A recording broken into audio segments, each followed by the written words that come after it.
thanks very much. Delighted to continue this conversation with some of you who have been with us from time to time, and to welcome others who are joining the conversation about the economy for the first time.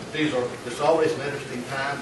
I guess one of the more delightful parts of my education comes when I visit cities like Washington or New York and engage in conversation with the taxi cab drivers.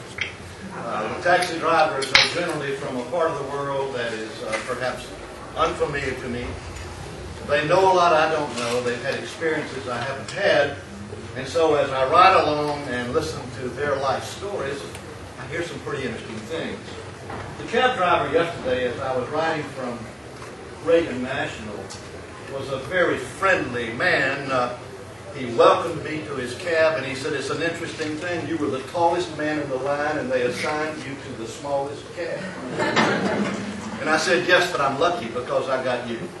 And I said, "Tell me what is it that adds so much joy to your life?" And he says, "I'm a tour guide. I only do this cab business when I'm not doing tours." And I said, "Tell me about the tours."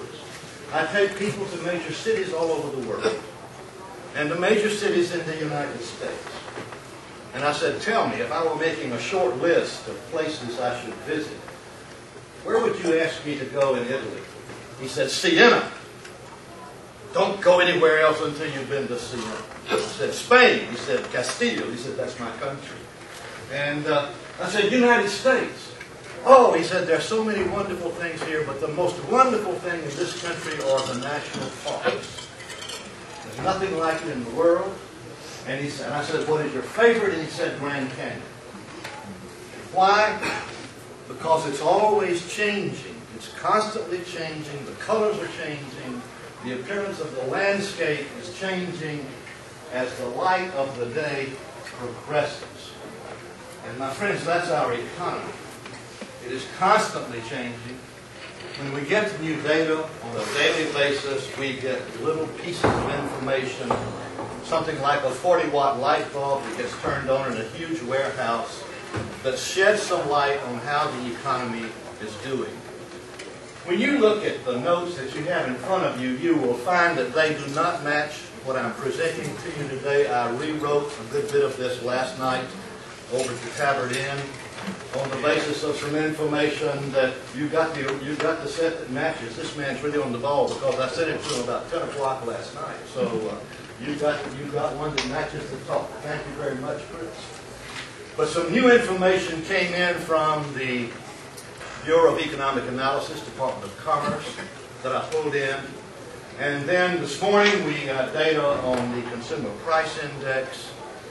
Perhaps one of the reasons that the market is doing well today is that core rate of inflation was small, though the overall rate of inflation is high because of gasoline primarily. But these pieces of information come in, and as we get this information, the fortunes of some people and some organizations rise, and the fortunes of some people and some organizations fall. And the same is true with states and what is going on there. We'll look at some of that in a moment.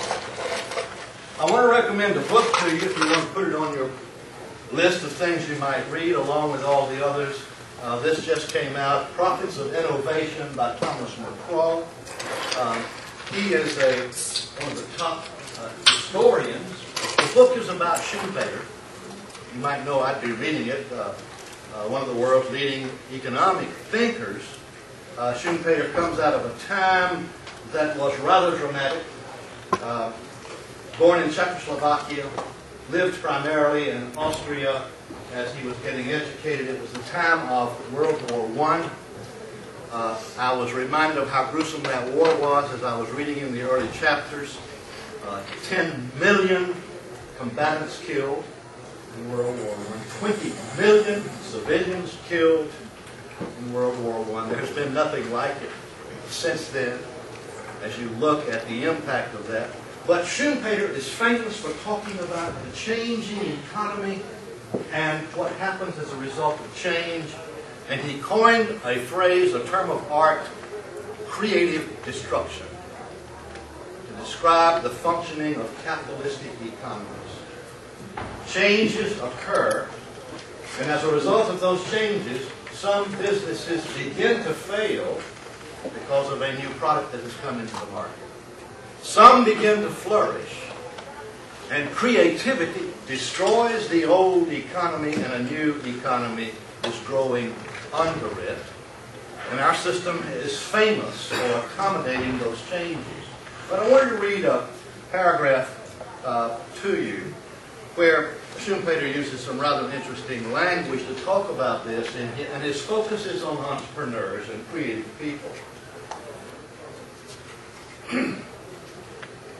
In the rise of one set of entrepreneurs and concurrent decline of others, Schumpeter sees profound social implications. This is the direct quote coming here. The upper strata of society are like hotels, which are indeed always full of people, but the people who are forever changing. It is the turnover at the top, the creative people that are constantly moving in and out. This represents the most important factor of rise in social scale in the capitalist world. Now, change is fun when you're rising. It's not much fun when you are falling, and so there's great resistance to change. And as we're developing public policies, which is your world, you encounter the forces of those who are resisting change. They want to keep their room in the hotel. And then you are encountering conversations with people who say, I like these changes. This will give a chance for me to get a room in that hotel. Now, if you're not interested in Schumpeter, I want to recommend another book to you. The book is Thunderstruck. The author is Eric Larson. It's non-fiction. It reads like a novel. My warning is, be careful when you buy it because you won't stop until you finish it. Radio Reader was reading this book last week before. This is the story about Marconi and the invention of wireless communication and the rise of that industry, and woven into it is one of the most horrific murders that occurred in English history. And the murder ultimately is apprehended because of wireless. And so the stories are woven together. Marconi, one of the famous entrepreneurs, developing wireless. Now I want to ask you, you haven't read the book, I don't suppose, or heard it. Who do you think was opposed to wireless communication? Who was fighting him all the way?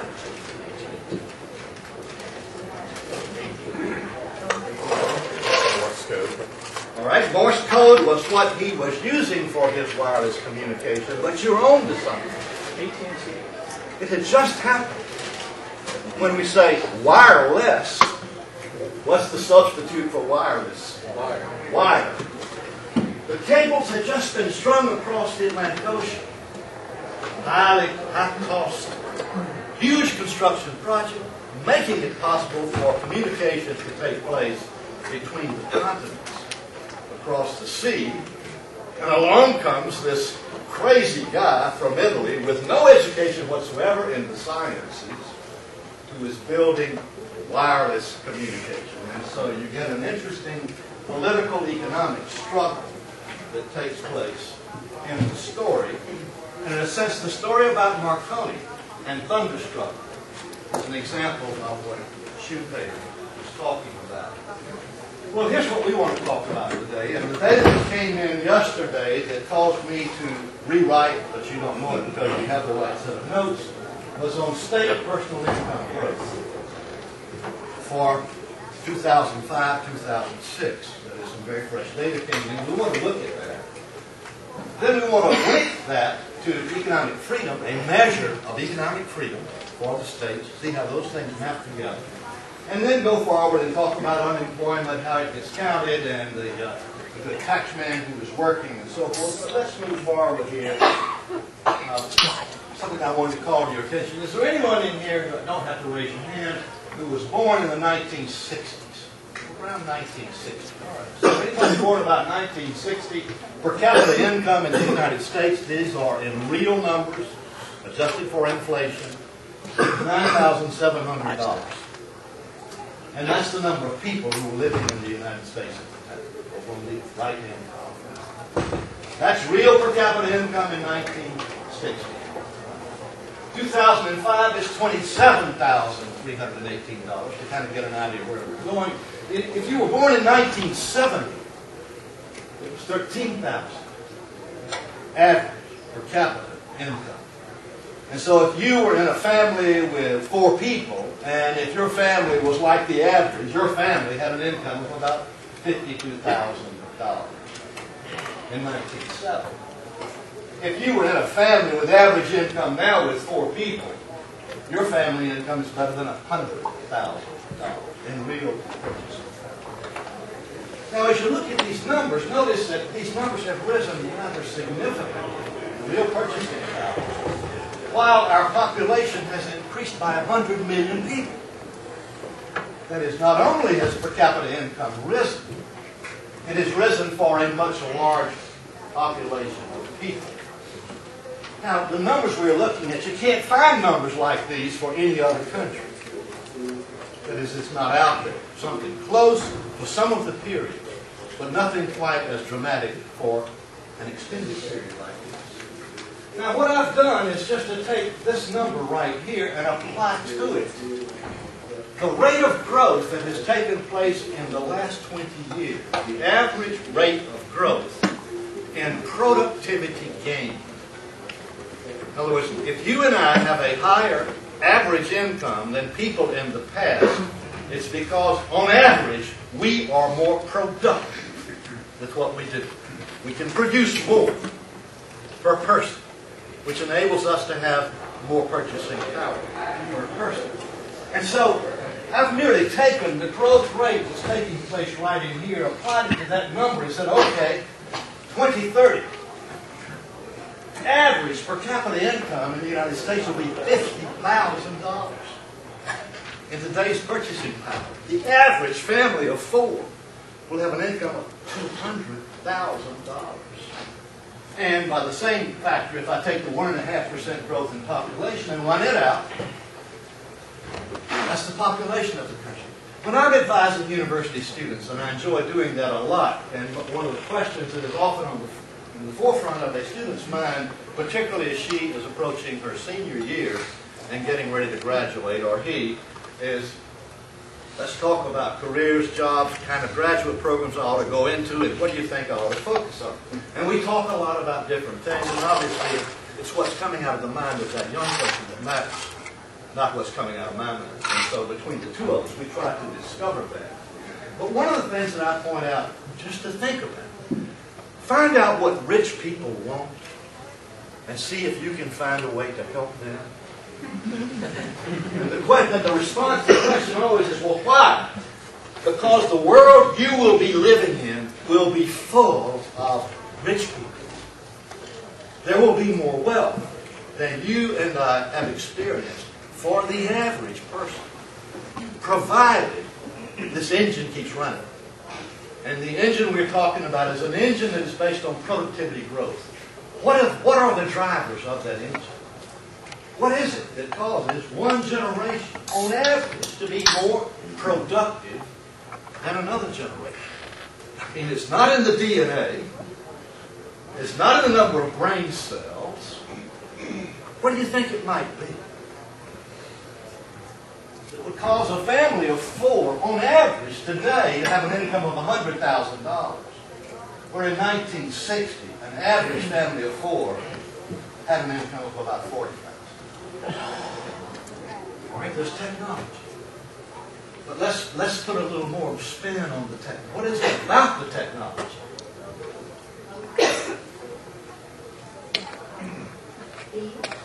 Pardon?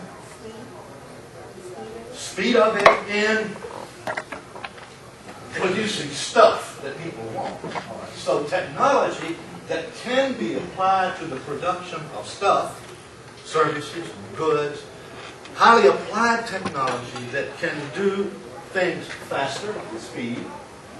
So in a sense, we've got these same human beings, and now they are equipped with tools that are far superior, far more efficient than the tools of the past, so that the average person trying to do the same kind of productive work, maybe producing wood products or paper products or electric, can do it faster and more accurately than a similar person in the past. And so technology. What else? So when you go to work, you get to work in this high-speed communications, high-speed computers, high-speed this and that. What else? That's an important piece. Capital accumulation. Capital accumulation. Sometimes it's referred to as capital deepening. How deep is the capital that you are working with? And so the more capital, the more of this technology per person, then the more will be turned out per person. And then our average per capita income and average productivity rises. But where do you suppose the largest gain is coming from? The largest gain is not coming from the accumulation of capital. It is not coming from new technologies. Those are large. Education. Human capital. Human capital. Investments in the minds of people. And so as the average level of education goes up, and of course it's got to be the right kind of education, we understand that, because different kinds of education lead to different kinds of productivity, and that is somewhat driven by market processes too. But as more people stay in the labor force to get educated, then investment in human capital increases and we get more productivity. Those are the factors that have been contributing for the last 20 years. And now we have sort of an interesting thing. Some people are worried about the teenage unemployment rate. Something to think about. One of the reasons it is higher is because teens are dropping out of the labor force looking for educational opportunities. Saying, hey, I'm pulling out to invest in human capital.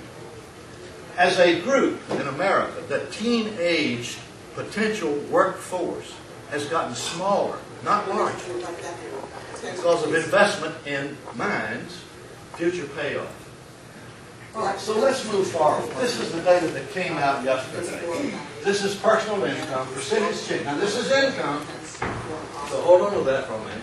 This is the percentage change in per capita personal income by state. The darker the colors, the blues and the grays, the higher the growth. The number one state in growth in per capita income, Louisiana. Now, why would that be?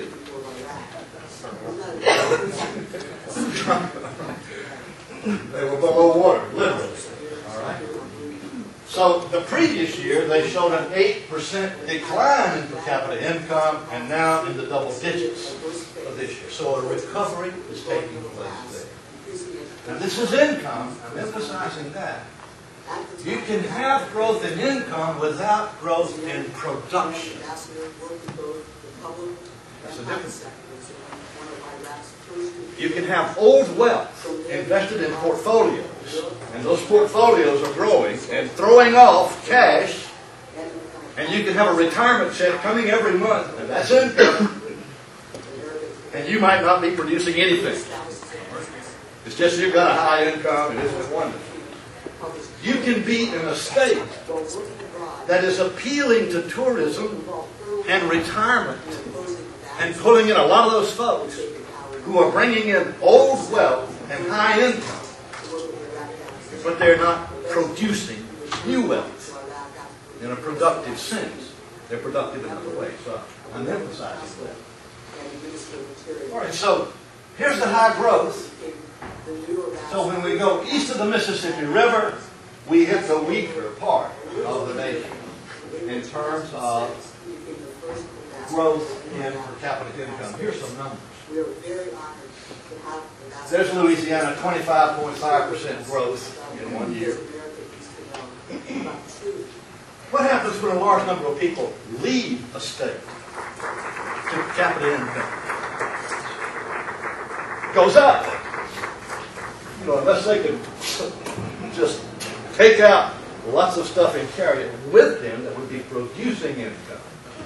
After the Great Plagues, in the Middle Ages, the Black Death, per capita income went up. So many people were killed, those that were left had their capital stock that was still remaining. The capital stock didn't get killed. And so per capita income goes up. So when in some states where you have a diminution in population, you can have a rising per capita income. But here are the top 10 in terms of growth. And then here are the ones at the bottom. And this takes us back to the changing fortunes, the rising, the fluctuations that are occurring in our economy. Now, if you were to try to identify the sector where people work in the United States that is going to be predicting high income for the future, it would be in a sector that is called professional and business services. The Bureau of Labor Statistics counts where we all work. And one piece of that pie, one is called manufacturing, one is called retailing, another one is called wholesaling, so forth. But one piece of pie is called professional and business services. In that piece of pie are all of the professions. The doctors, the lawyers, the accountants, the consultants, the computer consultants, everybody who is selling a highly sophisticated service to the rest of the economy. If you were to list the 50 states, and if you were to list the share of the workforce employed in this sector, it would map almost directly into the highest income states to the lowest. So this is where, in a sense, this is where you might want to be, or you might want to steer people in this direction. On this axis, I'm measuring the share of the workforce in professional services. And over here, the share of adults with college education by state. And I've just mapped the data together. And we see an array of points that says where you find a lot of this, you find a lot of education. Now, when you look at data on where educated people are living in the United States, that is, the number of people with college degrees per capita, looking at county data, they're living in cities, or close to cities. There's been a huge migration of educated people in the last 10 years. In 1990, if you were to figuratively walk across the counties of the United States, and if you were to list the probability of bumping into a person with a college degree out of every 100 people you met, the probabilities would be about constant, particularly west of the Mississippi River. No matter what county you walked into, you would get about the same share of college-educated people. That's 1990. That is not the case today. They have moved to the cities. And so these professional services are primarily urban, close to urban, and they're the brains. Now, I've marked just three states there that are sort of outliers. Florida has more than you might say a high proportion of people in this professional services than this education level would suggest. And Vermont and New Hampshire have a high level of people with college education and a relatively low share in those professional services. Now this takes us to the next step. This is the share of over 25 with college degrees by state and per capita income. And I've just hit the two endpoints. There's Massachusetts up there. High per capita income. 40% with college degrees. Here's West Virginia, along with about 32 with less than 20% with college degrees. This gets us to the human capital part of the story. Investing in human capital. In a sense, the story about income production is so simple that nobody wants to do it. I mean, we think of all kinds of things. More investment in roads, more investment in infrastructure, more of this, more of that. But the data is so powerful in terms of staying in high school, graduating, and getting a college degree. We're trying to find ways to strengthen that phenomenon. Very tight array of points. Now, we were talking about income. This is something else. This is growth in state profit. Every state produces products, and every state produces income. You can have a state that's producing a lot of product and not be a high-income state. Or you can have a state with very high income, not producing a lot of product. The lighter the color here, the lower the product. There's Tennessee, Mississippi, Louisiana. This is picking up the Katrina effect. Here we've got Michigan, Ohio, Indiana. Product going out is declining, but not income. So we've got a difference there. But notice this swath of states right in here. Again, the states with the dark color. So now we've got those dark colored states which were higher income growth and also high production states. So they're coming on pretty strong. Now, in 2004, 3 people developed an economic freedom index for the states. They looked at 130 variables. Variables like, how many days does it take to open a business? What is the tax burden? How do the courts operate? What's litigation environment? Look at about 130 variables. Then they churn those variables using something called principal components analysis, a lot of statistical work, and came out with some numbers. These gray states are the high freedom states in the United States. Kansas is number 1 for 2004. So the Freedom Index had in it a fiscal component, it had a regulatory component, it had a judiciary component.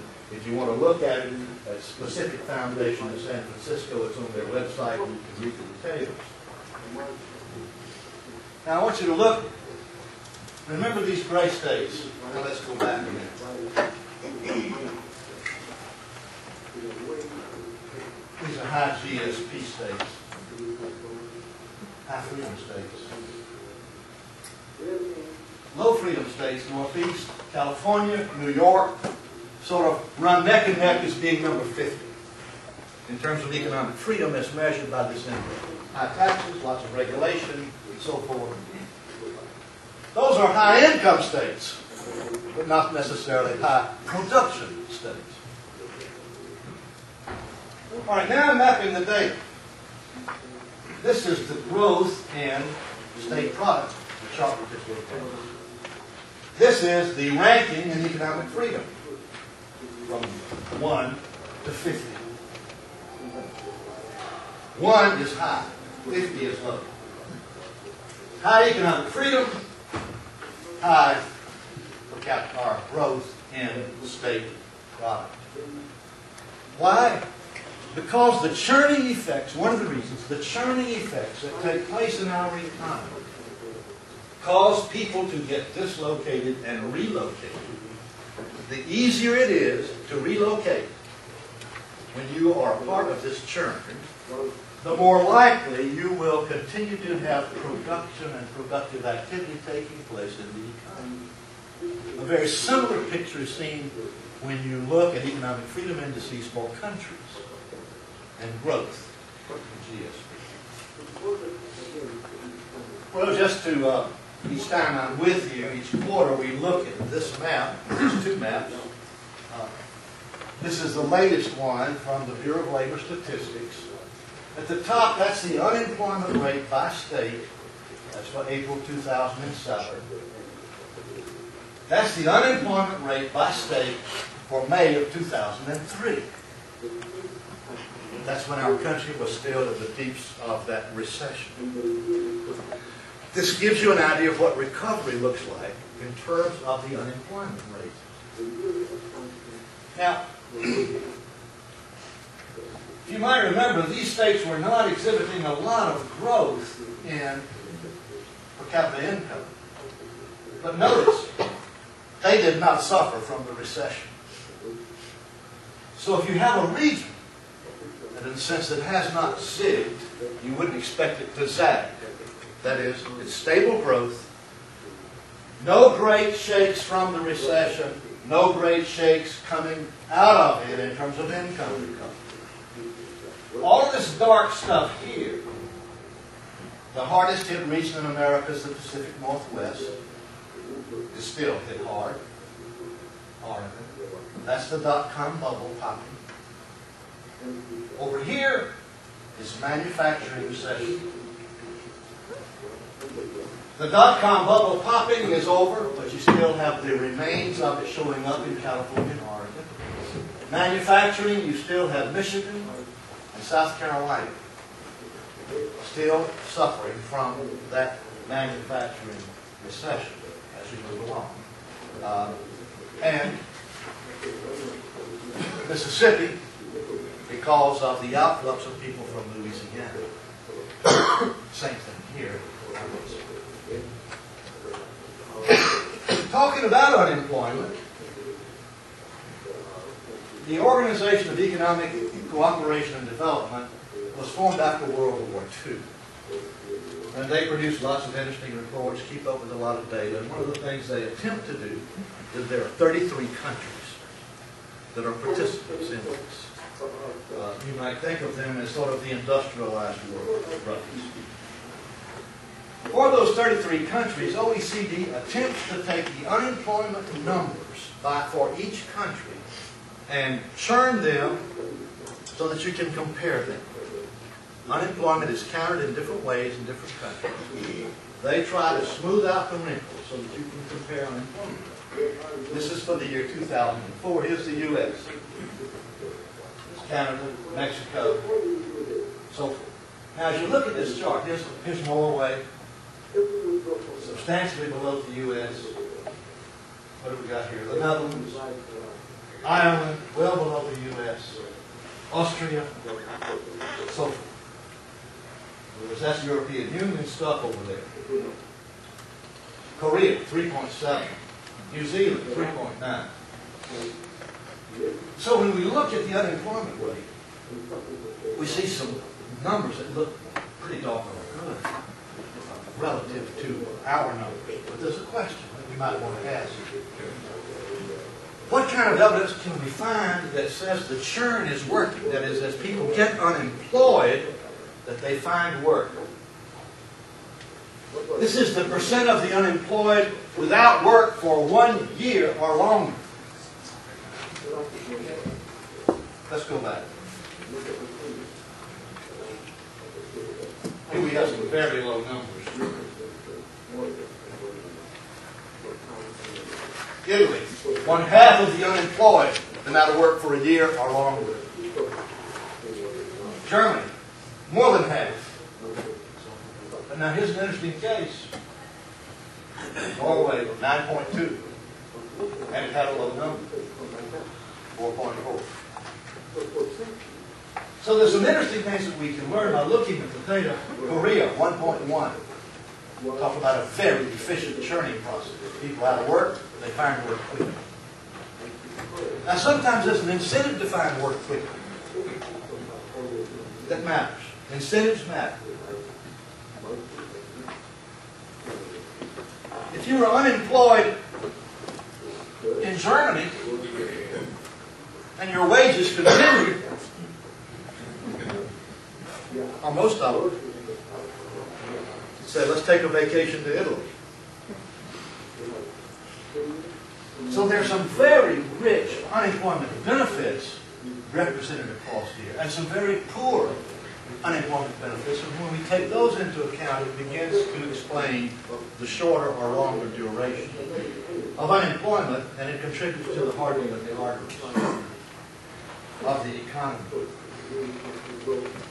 All right, as we think about people, productivity, whether to go to work or not, whether to get a job or not, whether to get a job when you're unemployed or not, we're talking about incentives. And one of the incentives that we all respond to are the incentives provided by the tax man. That wonderful song from the Beatles. If you drive a car, I'll tax the street. If you try to sit, I'll tax your feet, your seat. If you get too cold, I'll tax the heat. If you take a walk, I'll tax your feet. And the Beatles, at the time they wrote this song, they were very familiar with taxes, because the marginal tax rate in the United Kingdom at that time was 90%. So, they got inspired to sing about taxes, and fortunately, there's not a country in the world now that has a marginal tax rate at that level, and it changes behavior. Yes, sir. I had a question about Norway's the low level there. Don't they have a pretty generous unemployment? They do. I mean, I know they have enormous oil. Is there just that many more jobs? They do. They have a very generous welfare state, Right. generally speaking, and which includes benefit package for the unemployed. Their economy has been one of the strongest in the world. And so I think what we're looking at here represents that strength, the strength of opportunity, and a very homogeneous labor force. But it's very much an exception as we look at that data. And and there's that curious piece of it which you raised. That is where the incentives would say, let's take a vacation, I just lost my job, it's wonderful news. They have one of the highest labor participation rates in the world. Male-female participation. That is, if you take the percentage of the work-age population and ask what percentage of the work-age population is working, very high. Now, a man by the name of Ed Preston received a Nobel Prize in economics about 3 years ago for work that he has done in explaining business cycles and their effects across the countries in space. We're talking about the churn. He has done a lot of work on that churn. For many years, he was working primarily at the Federal Reserve Bank in Minneapolis. He's a faculty member at Arizona State. And one of the things that Ed was plagued by in his work was, why is it that for about 30 years, people in Europe seem to get real lazy? That is, when you take the percentage of the, not percentage, take the total adult population, work age, say 18 to 65. How many people are there total in a country? Then you say, how many total hours of work will take place in a country each year? Total hours of work, total population of people who could work. Divide one number into the other and you get the average number of hours worked per work-age person. Now this is not the average number of hours worked per worker, because everybody's not working. And so Ed put down some numbers. This is the marginal income tax rate. 74 in those years. In Germany, 52%. The next dollar you earn, 52 cents is taken for taxes. Hours of labor per week per adult, 24.6. Okay, you get the picture. Here's France, 49. Italy, 41%. Out of the United States, 40 was the marginal tax rate. Then, average number of hours worked in the United States was 23.5. Now stare at these columns and numbers a little bit, and you see a pattern. You see a pattern. It's not perfect. You see a pattern that says, make this number smaller, and this number over here gets larger. In other words, it says, people have good sense, don't they? If I get to take home more money when I work another hour, then I'm inclined to work another hour. The less I take home, the less I'm inclined to expand my work. All right, now we want to go forward. That's 70-74. Here's 93-96. Let's look at Germany. The tax rate in Germany was 52 cents, 24.6 hours. It went to 59, and the hours fell to 19.3. That's when they got lazy. I mean, there were sociologists writing about this phenomenon. They said, we don't understand what's happened in Europe. People got lazy. Just didn't want to work anymore. So as the tax rate went up in Europe, in Italy, 64 cents out of a dollar, 16.5. 41 cents out of a dollar, 19.2. So Ed began to, in a sense, solve part of this puzzle. This is what it looks like when you map this stuff. The blue is for 93, 96. The red is for 70, 74. Which is U.S., Italy, France, and Germany. And then same countries later. And I just spit a line through the data. And now we see the responsiveness to tax rates for hours worked. Yes? Your marginal tax rates at the very top income. The hours worked are a group of people, most of whom are line workers who aren't affected by the top marginal rate. This is the, let's call it the average marginal rate. Okay, so it takes an average, average of all their... Right. But your point, that is, if we were to take the marginal rate in an economy, then the marginal rate would be the highest rate taken at the margin for the next dollar earned in that economy. And this is an adjusted version of that. So, you know, the lesson here is a simple one. If we could figure out a way to move in this direction, in terms of taxes on labor,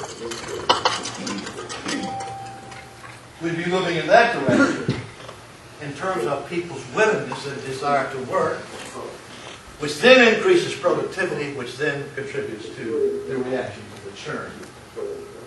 Now, this is, and guess who has the low income taxes in the world now? It's the New World. What I call the New World, Eastern European primarily, that comes out of the dramatic change that has occurred there. Germany's, I beg your pardon, Russia's marginal tax rate is 13%. The range across Estonia, Georgia, Kuwait, Lithuania, so on and so forth, 10 to 19%. In terms of Mexico is entertaining 8%. Practically eliminating the tax that falls on labor when people work. And in those countries that have made these changes, we're seeing a result that suggests that what Ed Prescott was digging to find is taking place in that part of the world. This is what's happening to tax burden here at home. Tax burden is a different thing from marginal tax rate. The burden is what percentage of your income goes for taxes. And this is the average for the United States. Your state and local doesn't wiggle around very much. That's the federal burden. It's been rising now for about 3 years. And then there is the total burden. Again, affecting that behavior that we started out talking about in the beginning, the incentives that are faced by people as they think about what they will do with their productive time. All right, another thing that is affecting this innovation and the ability to react to the churning process that takes place in a dynamic economy has to do with all the rules that we decide to impose on ourselves. These are new pages in the Federal Register going back to its first year, 1940. This is just a count of pages. Through 2005.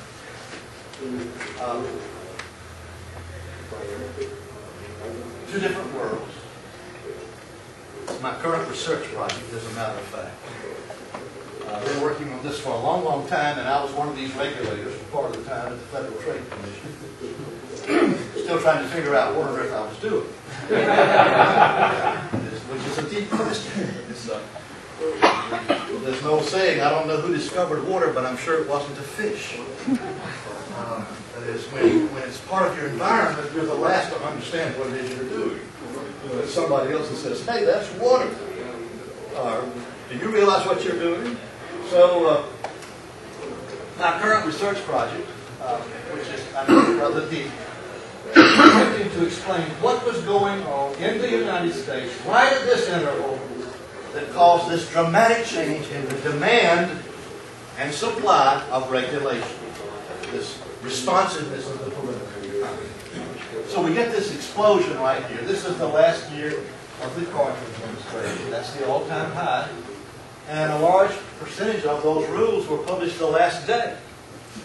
But it is not unusual if you look at the last year of any administration that is ending, where there is another party taking over, you see a very similar phenomenon, a statistically significant increase in rules. In a sense, as the party is walking out the door. It's just in the data. But then you say, well, we've got a much bigger economy in 2005 than we had in 1940. Here's World War II. All that's rationing. Not all of it, most of it was rationing. When I was little, I was living in Wilmington, North Carolina. Might be 42, 43. My father worked for the daily newspaper. My job was to take the ration coupons. My mother would give me the ration coupons and she would say, go to the stores, and if you see a line, stand in it.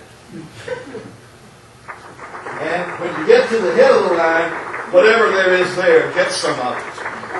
It might be canned milk, it might be some kind of beef that had come in, but that's the way the markets were working in World War II.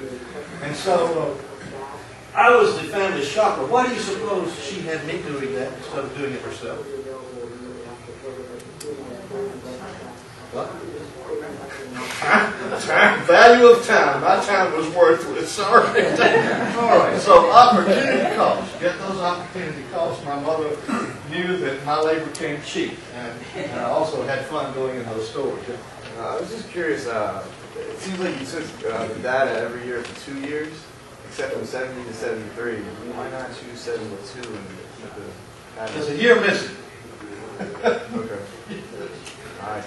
There is a year missing. And I found, you buddy, you got sharp eyes.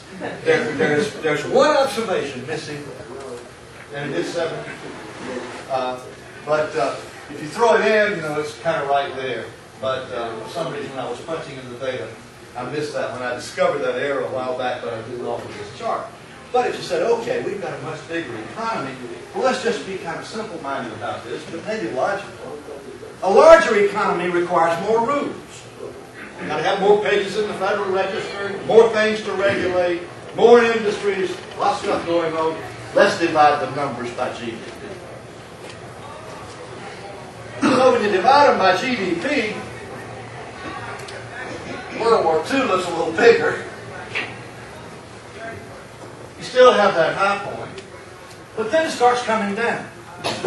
And so before it looked like this, you said, oh my goodness, we're all going to hell in a handbasket. That is if you worry about regulation. Or either you say, we're on our way to regulation heaven, let the good times go. Well, then when you adjust it, you get that. Now, my research is focusing on this interval right here. And that interval right there. And this one right here. I've let the data define the three periods. And so this period is a period I referred to as the rise of code law in the United States. Do we have any lawyers in the room? Okay. This period over here I refer to as the common law period. We're a common law country, working through common law, through courts, contracts, so on and so forth. Gradually changing, moving to code law. Look at the number of pages in the Code of Federal Regulations, for example. We become a code law country, and we have a very different situation. Now, I just want you to see what I've found. This is quarterly growth rates in GDP, real. 1948, first quarter. The third quarter of 2006. That's just the date. I have marked 3 periods. Here's the great bread machine churn working away here.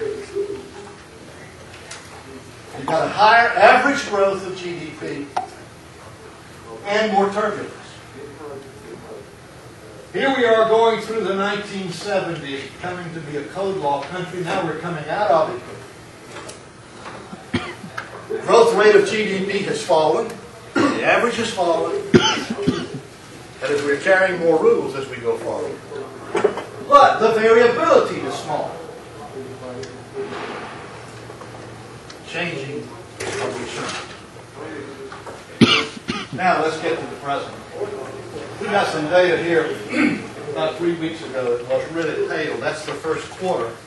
You and I are now in the second quarter of this year. First quarter GDP growth came in at 0.6%. That's not much above zero, is it? 1.5 percentage points were taken away because of the housing decline. So we got this real weak quarter right here. But notice, we've had a negative tilt to this since 2003. Draw a line from here to there, it goes down here. This is what the recovery is looking like, based on the consensus of forecasts. Let's move forward. But now this is really a test to see if you love these charts. So, if you want to, just close your eyes and say, if I keep my eyes closed long enough, maybe this will all pass. Let me tell you what we've got here that looks like spaghetti. For those of you who have attended these lectures before, you've seen this chart before. This is mapping the relationship between growth in the money supply from the Fed and growth in industrial production for the economy 9 months later. They kind of zig and zag together, not perfect. Now, since it's 9 months later, we know what the Fed has been doing for 9 months. 9 months ago, we know what they did. 8 months ago, we know what they did. That's the green line. Now, notice this map was put together in September of 2006, and here's where the orange line was at that point. The question, will the orange line follow the green line? There's the next map. The orange line followed the green line. Let's see, that was along about December of 2006, January 2007. These are the green lines that are still waiting. Here we are, April of 2007. Notice the orange line. Look how high that is right there. Everybody with me? Or some of you. Some of you. Those who wish to be with me. One person is with me. The green line said, hey, industrial production will be about right there. That's about 0.4%. The data came in 0.7. We got new data this morning at 9:15.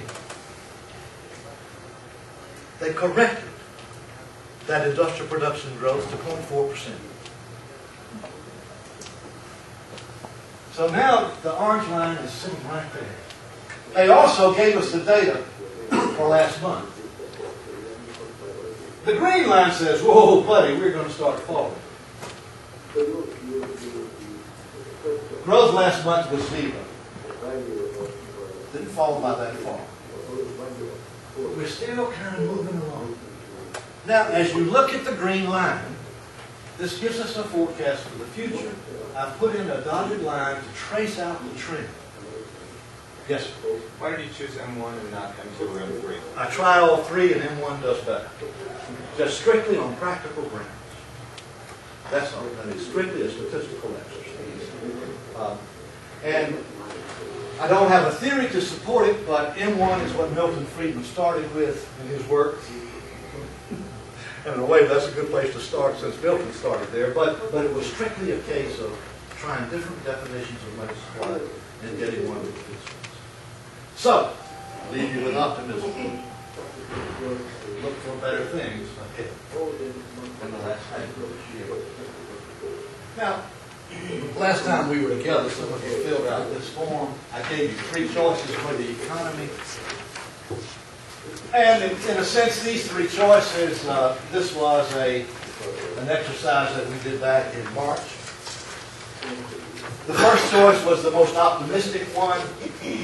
In fact, it was a little bit too optimistic. 16 people picked it. Notice the error. First quarter 2000 GDP growth will hit the high twos. Ha! Gong show. That's the error. The Dow will be moving closer to 13,000, but not quite there. Boy, I'm so glad it got beyond it. 7 people picked what would be a more pessimistic. No one picked the most pessimistic choice. Then we had 2 policy questions. I don't have policy questions this time.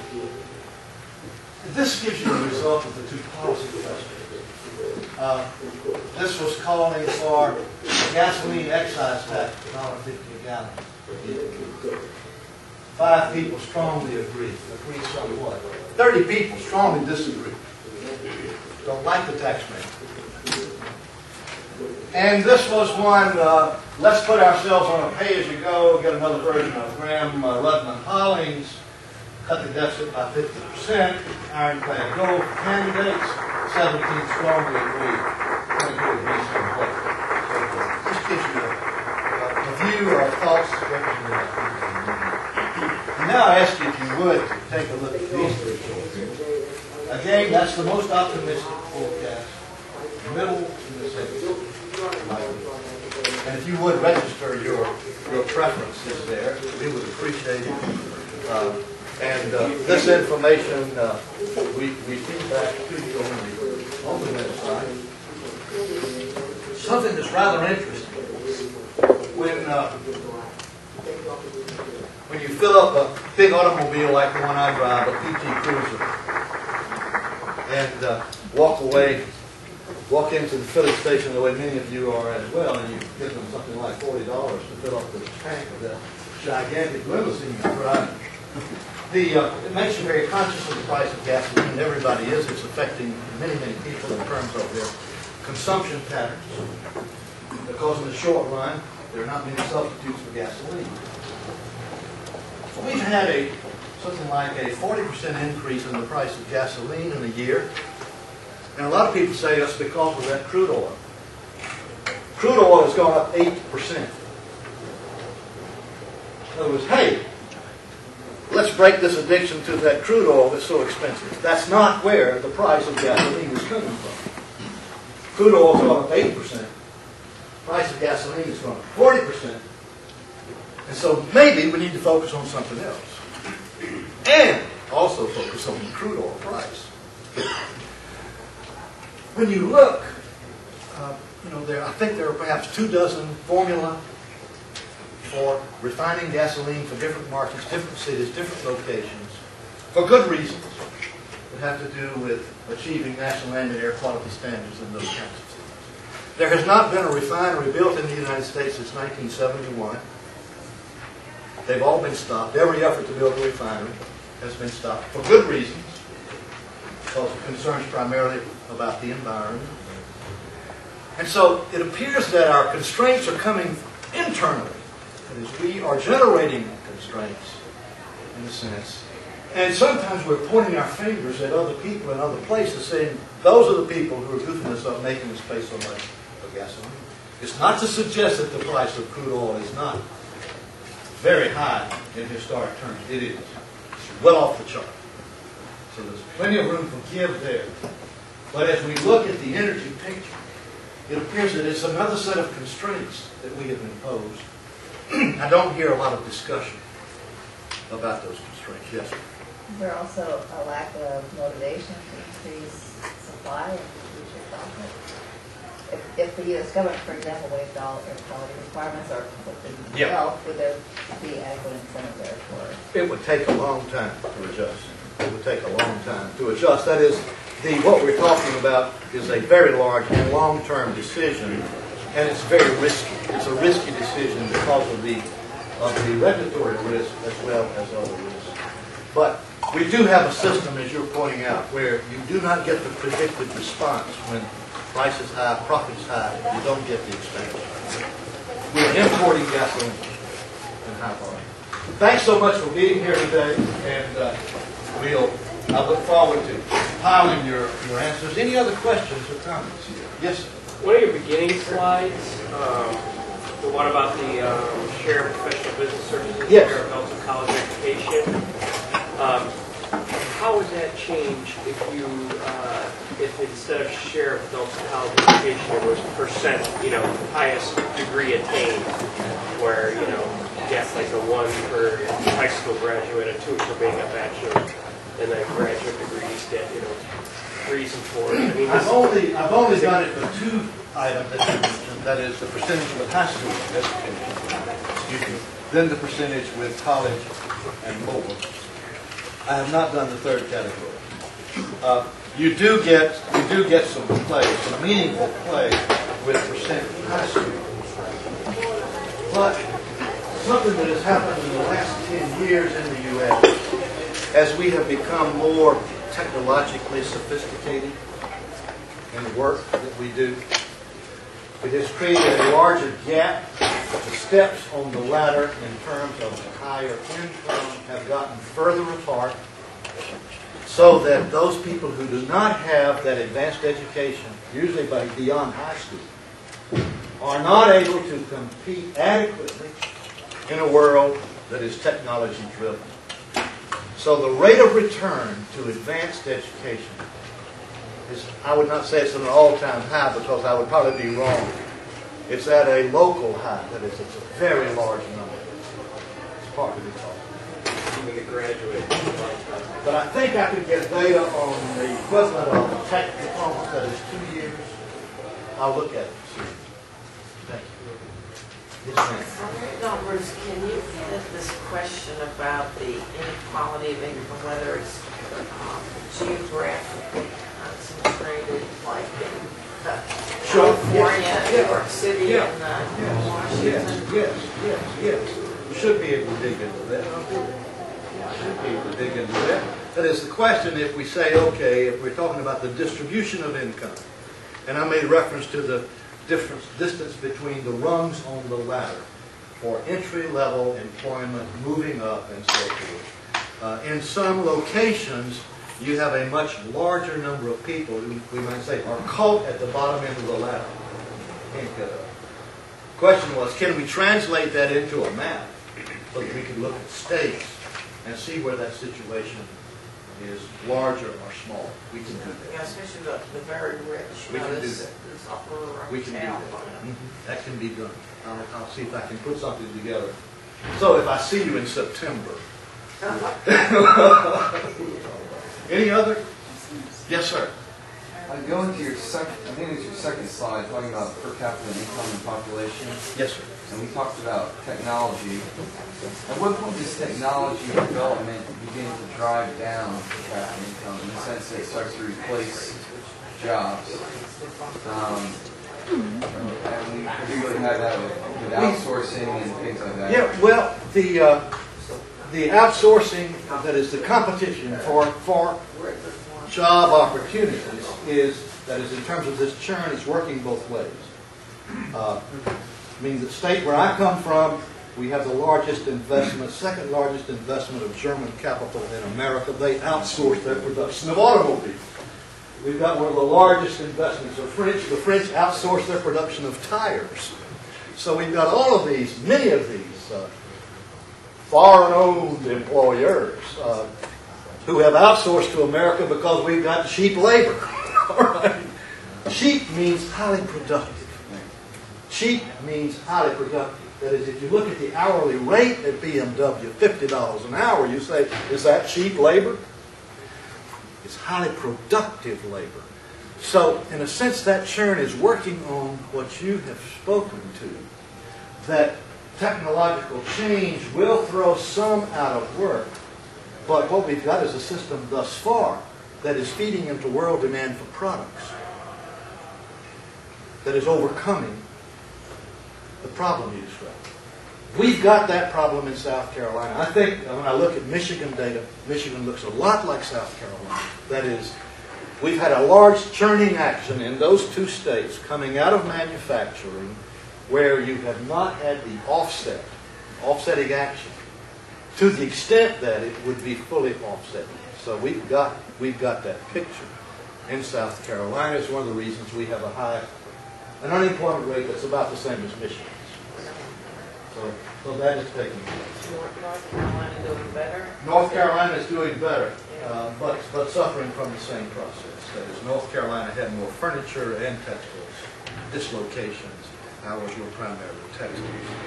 But we had something like this occurring in a lot of states. North Carolina's getting the backing. And North Carolina has done something interesting. At least we haven't done it in South Carolina. There's, in terms of economic development mentality across the United States, there's an old mentality that says, build an industrial park, run sewers, and let's try to get a big box plant to come in that hires 300 people. It's a nice story, and that is still something that is working. Forgive the taxes of the investor. For every person you hire, you will have to pay the tax, so on and so forth. Hire more people. North Carolina is doing that for the services industry. You see, healthcare, hospital, medical research is big in this country, but in terms of economic development, nobody says, hey, let's go out and clear a field and build a hospital. Or let's build a research and development, medical research and development. Let's give people a reduction on their taxes when they get a master's degree. Investment in this kind of capital. You don't hear anybody talking about it.